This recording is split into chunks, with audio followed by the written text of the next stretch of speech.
sitwasyon para sa akin ang tumayo upang mangaral ng kanyang salita sa inyong harapan. Ngunit ako'y nagpupuri at nagpapasalamat sa Panginoon sa pagkakataon na ito dahil alam kong hindi man ako karapat-dapat pero nabigyan ako ng pagkakataon. Kaya't salamat sa Panginoon. So dito sa ating binasa, sa Deuteronomy chapter 8 verses 1 to 10, yan po yung ating pagmumulan ng ating pangangaral. At sa ating panahon ngayon, mga kapatid, ay napakabilis yung pagtaas ng ating ekonomiya.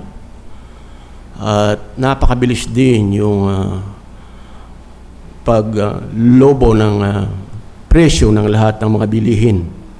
Bagamat mabilis din yung pag-asenso ng mga bansa dahil sa ating technology. Ngunit sa kabila nito ay naging abala ang karamihan. Abala sa pagtatrabaho, abala sa paghanap ng kanilang ikabubuhay. At nakalimutan na nila yung higit na mahalaga. Yan ay mayroong kaugnayan mula dito sa ating pagbubulayan sa hapong ito, mga kapatid. Ngunit bago po yan, tayo po muna ay humingi ng gabay at patnubay ng Panginoon. O Ama naming Diyos na dakila, banal at makapangyarihan sa lahat, kami ay nagpupuri at nagpapasalamat sa pagkakataong ito, Panginoon, na kami ay muli mong pinagkalooban ng kalayaan upang mag-aral ng iyong salita. Dalangin namin, Panginoon, kung paano mo kami sinamahan kaninang umaga. Nawa, O Diyos, ay patuloy na inyo kaming samahan sa hapong ito, Panginoon. At ang iyong mga salita na aming pagbubulayan, Panginoon, ay maghatid ito sa amin ng kalakasan sa aming mga pananampalataya at mahamon ang aming buhay bilang mga mananampalataya at higit sa lahat, Panginoon, ay magbigay ng luwalhati sa iyong dakilang pangalan. Maraming salamat, O Diyos. Ito po ang aming dalangin sa pangalan ng aming Panginoong Hesus. Amen. Dito po ang tema ng ating pag-uusapan ay yung pinaka-topic po nito ay a call to remember and obey the Lord.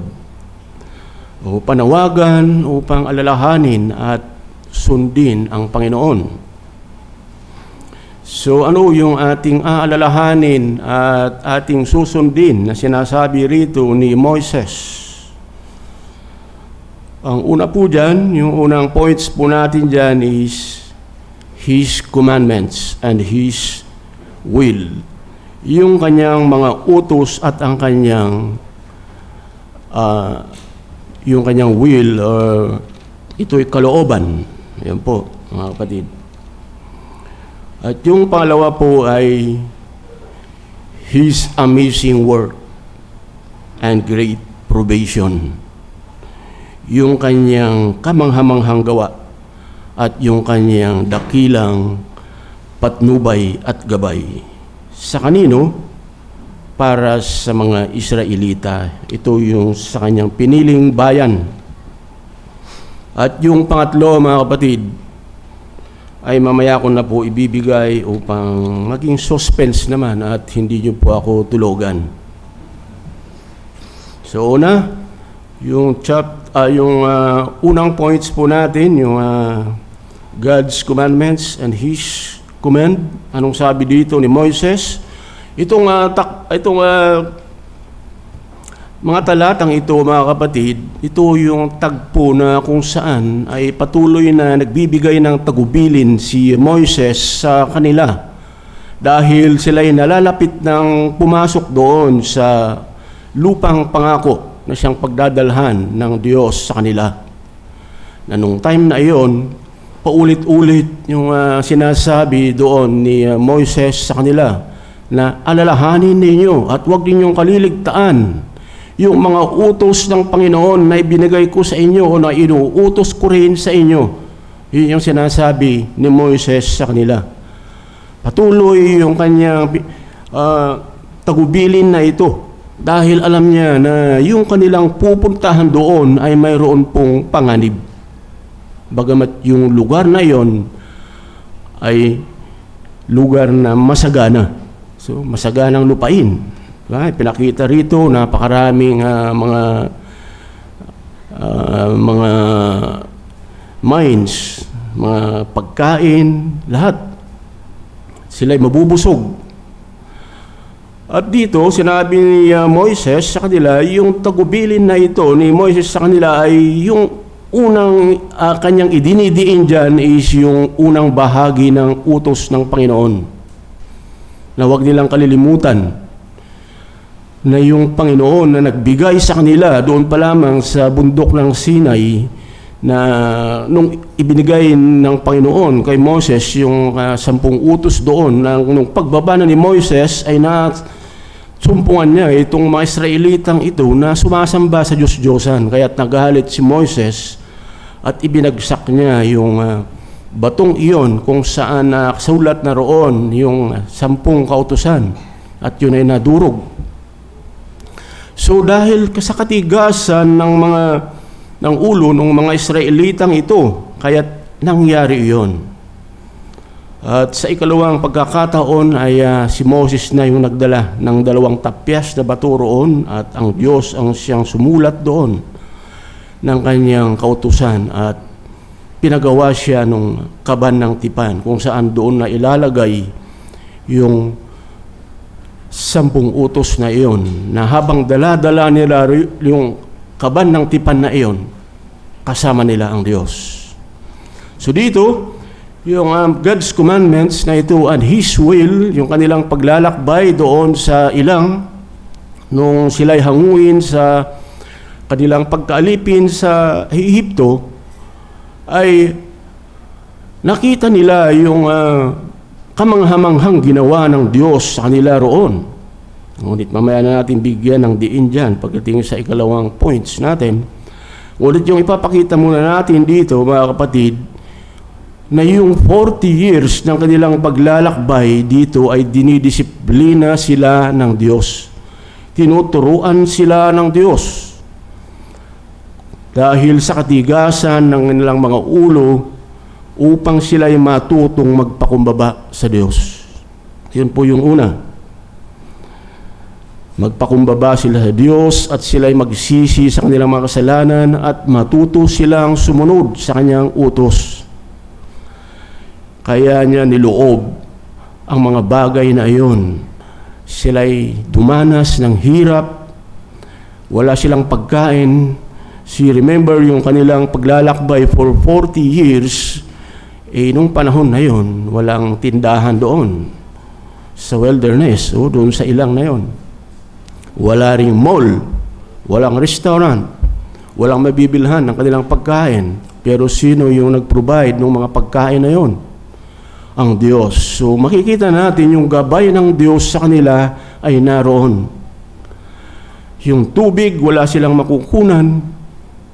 Yung bato, nagkaroon ng bukal. Yun yung kanilang tubig. Wala pang mineral water nung panahon na yon. Pero makikita natin kung paano sila ginabayan ng Diyos nung panahon iyon.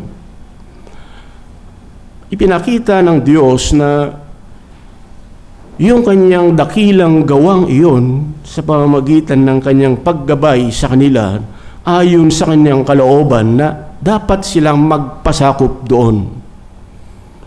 Magpasakop sila doon sa nangyayari sa kanila na kahirapan dahil puro sila reklamo nung panahon na yon. Sinasabi nila, hindi kami mabubuhay dito. Wala kaming makukuhanan ng pagkain pero naroon yung provide ng Panginoon yung mana na hindi nila nakakilala, pati yung kanilang mga ninuno, yung kanilang tinapay na yon. At ipinapakita rin doon, mga kapatid, na yung mana, yung tinapay na yon, na magbibigay sila sa kanila ng kabusugan para satisfy yung gutom nila sa kanilang sikmura. Sinabi rin ni Moises dito na hindi lamang sa tinapay nabubuhay ang tao. kundi sa salita ng Diyos, kundi sa salitang nagmumula sa bibig ng Panginoon. At yung salitang iyon ay yung kanyang mga utos, na kailangan nilang sundin ito. At sinabi nga doon sa Ecclesiastes sa chapter 12, yung preacher doon, si Solomon, ang sabi niya, remember the day of your youth. So alalahanin mo yung araw ng iyong kabataan. At nung pagdating doon sa verse 13, ibinigay niya yung conclusion doon at sabi niya, keep His commandments, and that is the duty of all mankind. See, yung salita ng Diyos o yung kanyang mga utos, kailangan nating sundin. Keep His commandments, and that is the duty of all mankind. At dito, mga kapatid, ipinakita pa rin ng Diyos kung paano sila dinidisiplina. Ginutom sila, pinahirapan, ngunit makita natin yung kanilang kasuotan, hindi na luma. For 40 years, mayroon kaya silang dalang baon na bisa na mga damit, pamalit, o yung kanilang kasuotan, yung tsinelas, sandalyas, hindi na luma. Ay yung iba, maliliit pa sila noon, pero kasabay nilang lumaki yung kanilang kasuotan na yon, na hindi na luma. Hindi ba napakadakilang provision ng Diyos sa kanila yung time na yon? Ngunit isa dito, sabi ni Moises, tulad ng isang ama. Kaya sila ginutom, dinidisiplina, dahil mahal sila ng Diyos.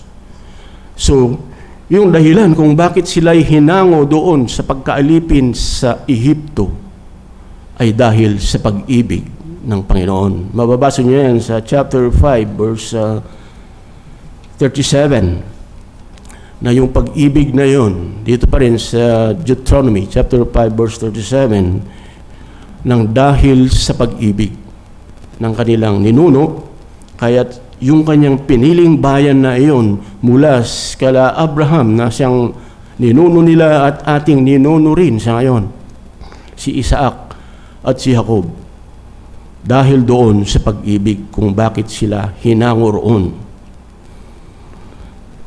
At inalimbawa nga dito ni Moises na yung isang tatay doon sa kanyang anak kung bakit niya ito pinapalo, kanyang dinidisiplina kung mayroong itong nagawang mali. Masakit, ngunit sa bandang huli, kapag unawa mo sa kanya kung bakit mo siya pinalo, mauunawaan niya at ang gagawin niya, humihingi ng sorry. Sasabihin niya, sorry po tatay.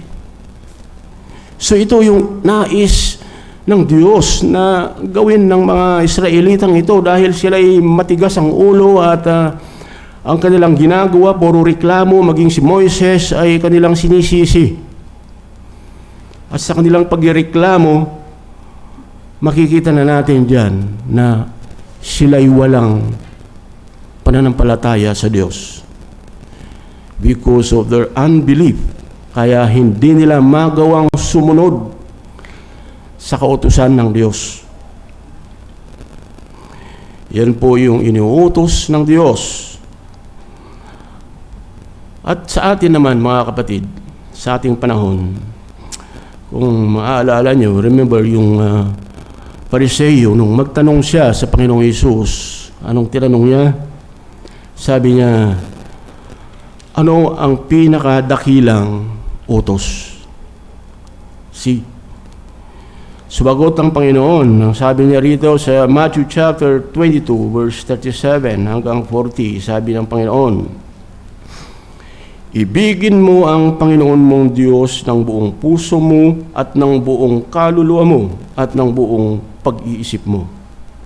Ito ang dakila at unang utos. At sa pangalawa, sabi niya, at ang pangalawa ay katulad nito, ibigin mo ang iyong kapwa na gaya ng iyong sarili. Sa dalawang utos na ito, nakasalig ang buong kautusan at ang mga propeta. So ibinigay dito ng Panginoong Hesus yung pinakapuso ng kautusan. So ano yung pinakapuso ng kautusan mula rito sa sinabi ng Panginoong Hesus? The heart of His commandment is love. So kung paano yung puso ng kautusan ay pag-ibig, gayon din naman mga kapatid. Ang pag-ibig lang din naman ang siyang susi upang masunod natin ang kanyang kalooban. Tulad ng kanyang sinabi, love one another. So dito mga kapatid, makikita natin diyan yung commandments na ipinapakita dito ni Moises sa kanila. At maging ang Panginoon, ano pa ba yung kautusan ng Panginoon? Ang sabi niya, remember the Sabbath day. Ano ba yung Sabbath day? The Sabbath day is Lord's day, and the Lord's day is today. Kailangan alalahanin natin ito at pahalagahan. Huwag nating kaliligtaan ang dumalo sa pagsamba, sapagkat nung likhain ng Diyos ang lahat ng bagay sa loob ng 6 na araw, sa 7 araw, siya ay nagpahinga at yung araw na yon ay ibinigay niya para sa kanyang sarili. Pinahalagahan niya yung araw na yon. So kung ang sino mang tunay na mananampalataya na umiibig sa Diyos na siyang sinabi ng Panginoong Hesus, ay hindi niya ito pinapahalagahan. Meaning to say, you disobey His command. Narito ba tayo upang makita lang yung ating presensya? O nandito pa tayo para magbigay ng lugod sa Diyos?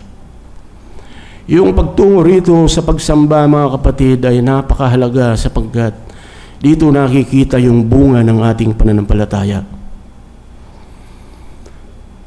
Yung bunga na kung saan yung puso natin ay magkaroon ng kauhawan na makinig sa kanyang salita, pananabik na makapakinig ng kanyang salita.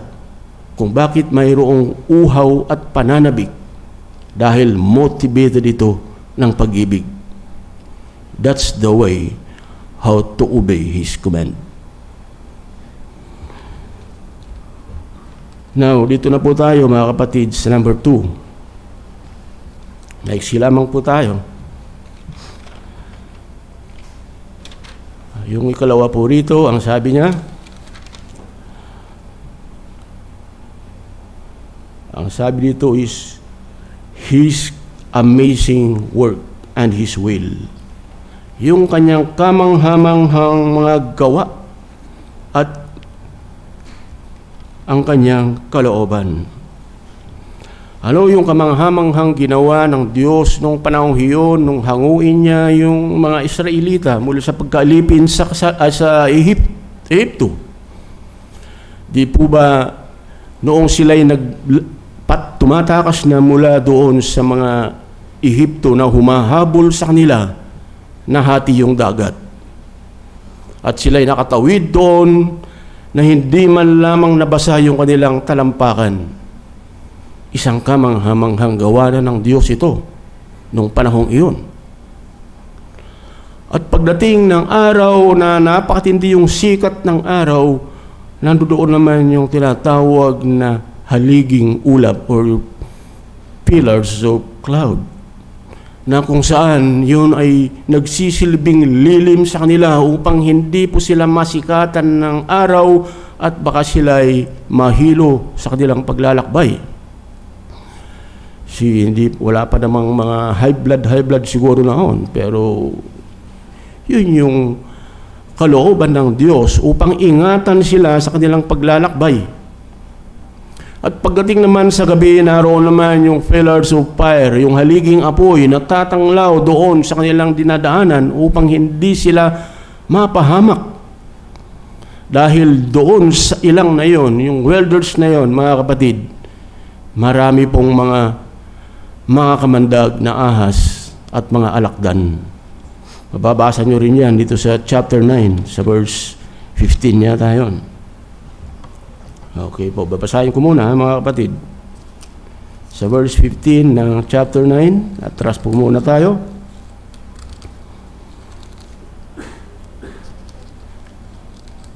Iningatan sila ng Panginoon dito. Sabi dito, ang Panginoon ay nalugod. Ay, mali ito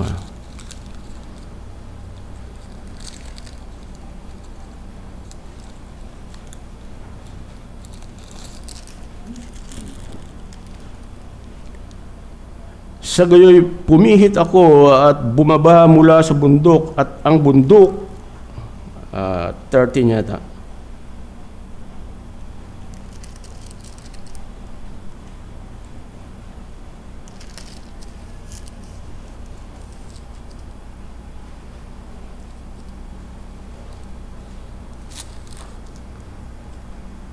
Chapter 8 pa rin pala, mga kapatid.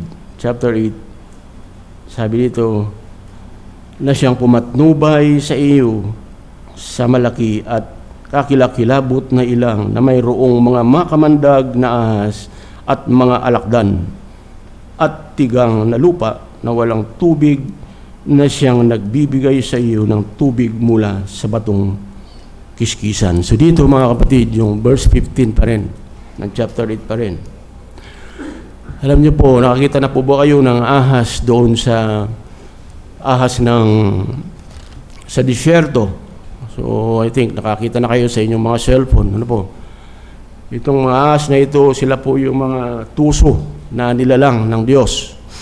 Na kung paano yung kanilang katawan ay nakabaluktot at ang ginagamit nilang sandata dito mga kapatid, yung kanilang buntot. Na habang gumagalaw yung buntot niyang ganyan, yung ulo naman nakaumang.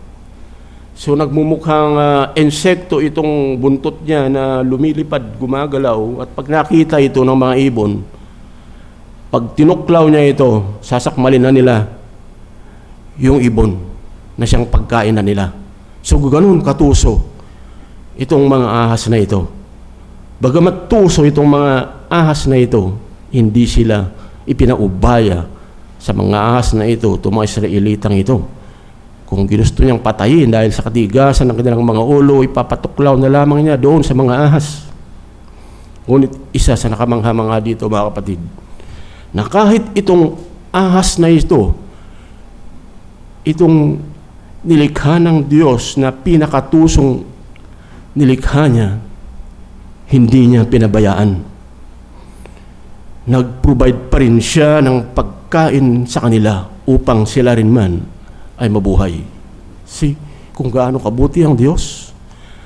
Ang Diyos ang nagpo-provide ng lahat ng pagkain ng lahat ng kanyang mga nilalang na may buhay.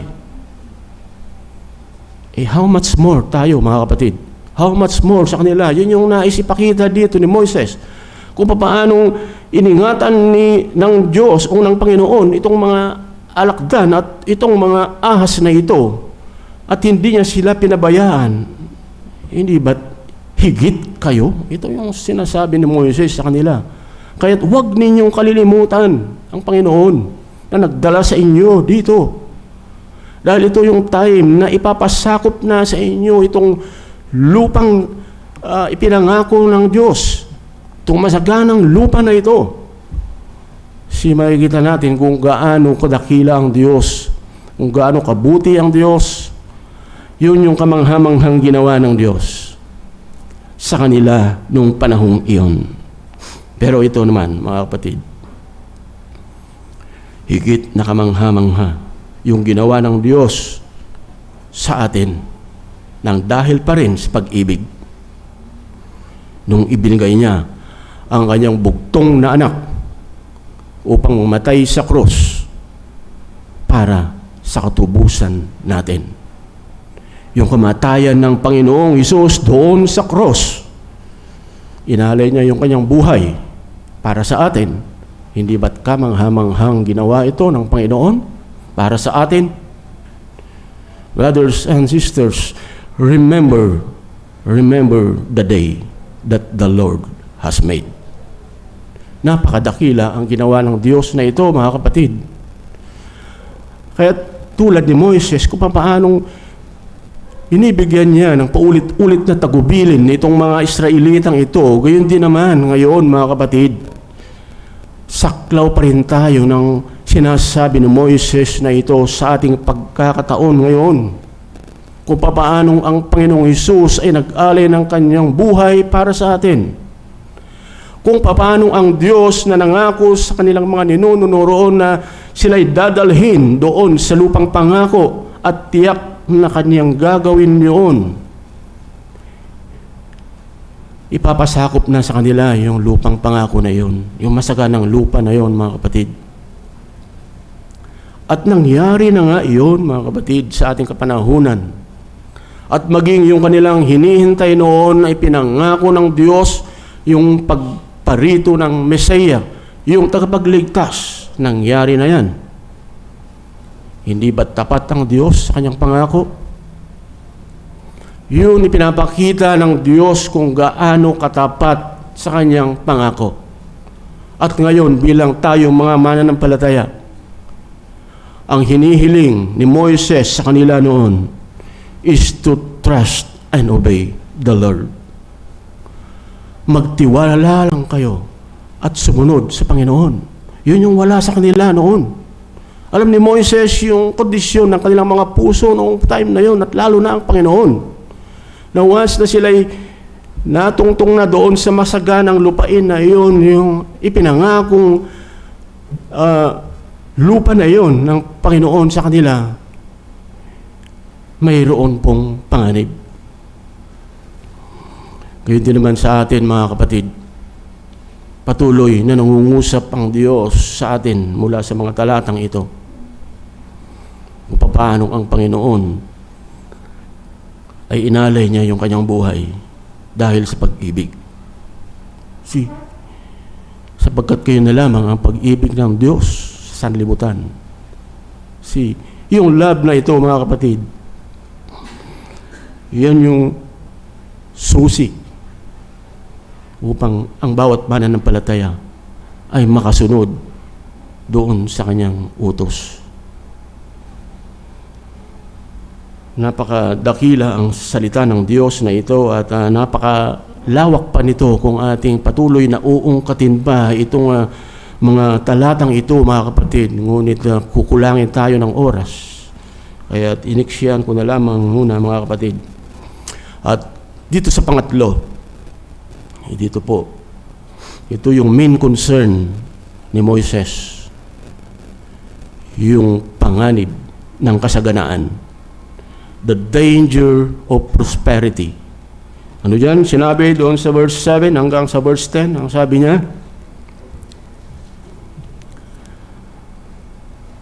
sapagkat dinadala ka ng Panginoon mong Diyos sa isang mabuting lupain, ang lupain ng mga batis, ng tubig, ng mga bukal, ng mga kalaliman na bumubukal sa mga libis at mga bundok, lupain ng trigo, sibada, puno ng ubas, mga puno ng igos, mga granada, mga puno ng olibo at ng pulot, lupain kung saan kakakain ng tinapay at di ka kukulangin, na doon ay hindi kukulangin ng anumang bagay, lupain na ang mga bato ay bakal at makakahukay ka ng tanso mula sa mga burol nito.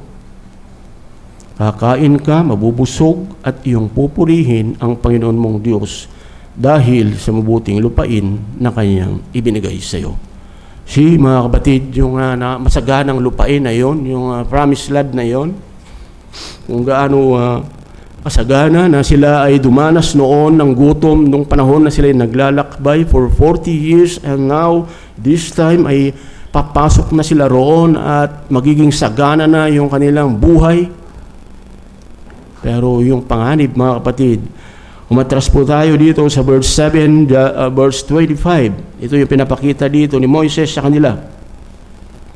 Sabi dito sa verse 25 ng chapter 7, Dahil sa sakupin na nila yung promised land na Leon at sila'y makikipagdigma at dadaigin nila ang mga naroroon. Sabi, yung susunugin sa apoy ang mga larawang inanyuan na kanilang mga Diyos. Huwag mong pagdalasaan ang pilak o ang ginto na nasa mga iyon.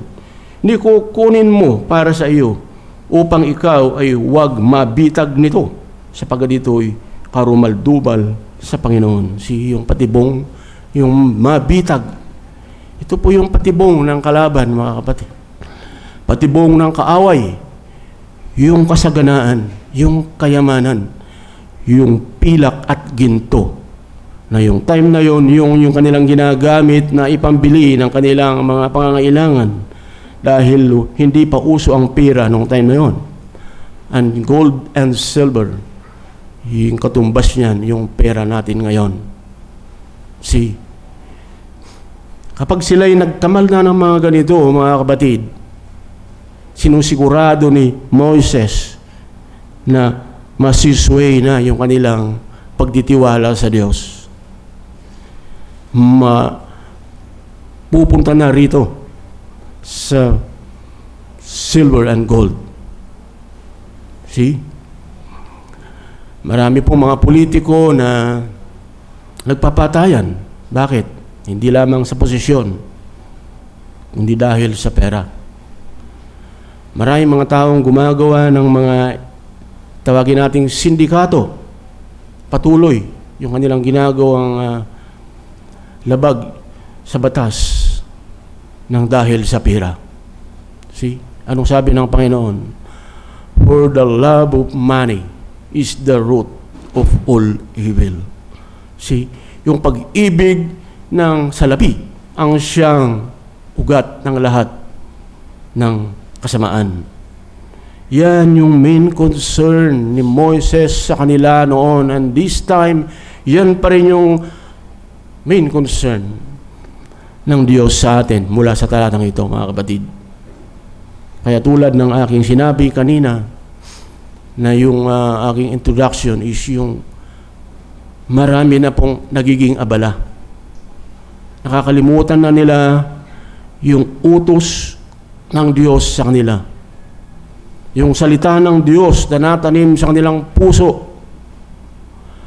Nakakalimutan na nila yung ginawa ng Diyos sa kasaysayan mula sa mga Israelitang iyon at yung ginawa ng Panginoong Hesus doon sa cross.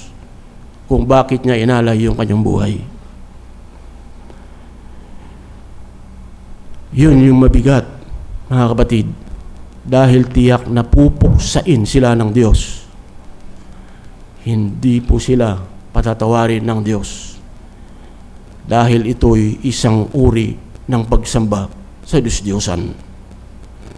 That's the warning to every one of us, mga kapatid, against idolatry. Yung pagsamba sa Diyos-Diyosan, mga kapatid, ay hindi lamang sa mga larawan o sa mga ribolto, kundi sa lahat ng bagay na siyang higit nating pinapahalagan, higit kaysa sa Panginoon. That is idolatry. Now, hayaan niyo po akong basahin yung sinabi dito ni Spurgeon. At dito na tayo magtatapos, mga kapatid.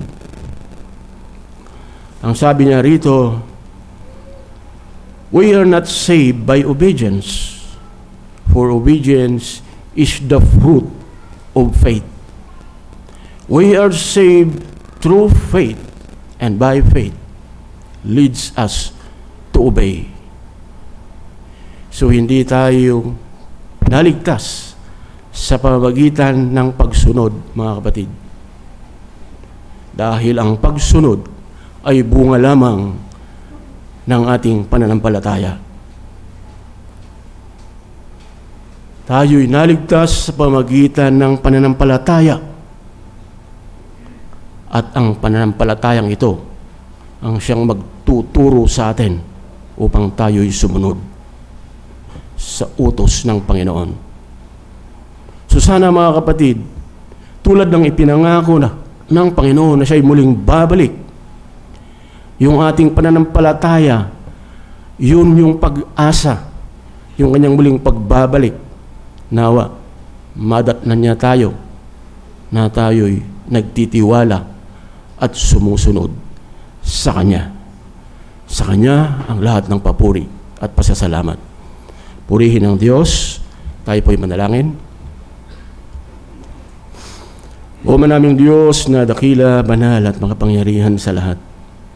Muli kami ay nagpupuri at nagpapasalamat sa iyong mga salita na patuloy na aming napagbubulayan at naririnig na kung saan dito, Panginoon, ay muli mo kaming tinuruan, Panginoon, kung papaano namin masunod ang iyong kalooban dahil sa iyong pag-ibig. At dahil sa pananampalatayang ipinagkaloob mo sa amin bilang regalo, O Diyos, nawa ito ang siyang magtulak sa amin. Ito ang magturo sa amin sa pamagitan ng iyong gabay at patnubay ng Santong Espiritu upang kami ay lubos na magtiwala at sumunod sa iyong mga utos at sa iyong kalooban. Salamat, O Diyos, ikaw lamang ang siyang lubos naming maluwalhati at mapapurihan. Ito po ang daming dalangin sa pangalan ng aming Panginoong Hesus. Amen.